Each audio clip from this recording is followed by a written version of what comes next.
Habari, karibuni tena katika kipindi chetu cha kila wiki kinachokuhabarisha kuhusu mwenendo wa soko la hisa la Dar es Salaam na kuleta kwenu na Vertex International Securities. Pamoja nanyi leo hii ni mimi Franco Atilio. Kwa wiki inayoishia tarehe 4 Aprili 2025, mauzo katika soko la hisa yalipungua kwa asilimia 64.92 kutoka shilingi bilioni 37.3 mpaka shilingi bilioni 13.09. Kiasi cha hisa kilichouzwa kilipungua pia kwa asilimia 51.19 kutoka hisa milioni 8.45 hadi hisa milioni 4.1. Jumla ya mtaji wa soko uliongezeka kwa asilimia 0.01 kutoka shilingi trilioni 19.2 hadi shilingi trilioni 19.21. Hii ni kutokana na kuongezeka kwa bei ya hisa za JHL, EABL, MBP na CRDB, ambapo JHL iliongezeka bei kwa asilimia 10.8, EABL ikiongezeka bei kwa asilimia 3.25, MBP iliongezeka bei kwa asilimia 8.82 na CRDB iliongezeka bei kwa asilimia 1.28. Mtaji wa soko la ndani uliongezeka kwa asilimia 0.2 kutoka shilingi trilioni 12.94 hadi shilingi trilioni 12.96 kutokana na kuongezeka kwa bei ya hisa za CRDB ambapo ziliongezeka kwa shilingi 10.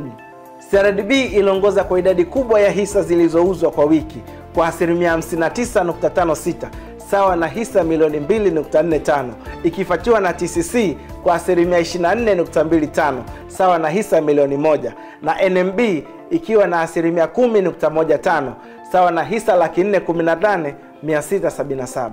TCC imeongoza kwa mauzo ya hisa wiki hii ikirekodi jumla ya shilingi bilioni 8.5 ambao ni sawa na asilimia 64.95 ya mauzo yote, ikifuatiwa na NMB iliyorekodi shilingi bilioni 2.5 ambao ni sawa na asilimia 19.2, huku CRDB ikirekodi jumla ya shilingi bilioni 1.9 ambao ni sawa na asilimia 14.71 ya mauzo yote.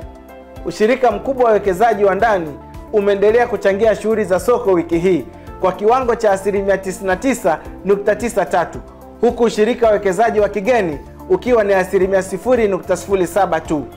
Katika wiki kulikuwa na miamala 39 katika soko la hati fungani ambapo soko lilisajili takriban shilingi bilioni 44.53. Mnada wa dhamana za serikali za muda mrefu wa miaka 20 uliofanywa na Benki Kuu ya Tanzania mnamo tarehe 3 Aprili 2025 ulisajili zabuni 863 ambapo zabuni 213 ndizo zilifanikiwa na kukusanya kiasi cha shilingi bilioni 318.5. Mpaka hapo tumefikia mwisho wa mapitio ya soko la hisa la Dar es Salaam kwa wiki inayoishia Ijumaa tarehe 4 Aprili 2025. Usiache kutufuatilia katika kurasa zetu za mitandao ya kijamii ikiwemo X, Instagram, Facebook pamoja na YouTube ili kupata taarifa mbalimbali za mwenendo wa soko la hisa la Dar es Salaam. Usisahau ku-like, kusubscribe, kushare na kucomment. Kwa sasa unaweza kupata huduma zetu kupitia matawi ya shirika la posta yaliyopo nchi nzima. Tumekufikia, wekeza chap chap.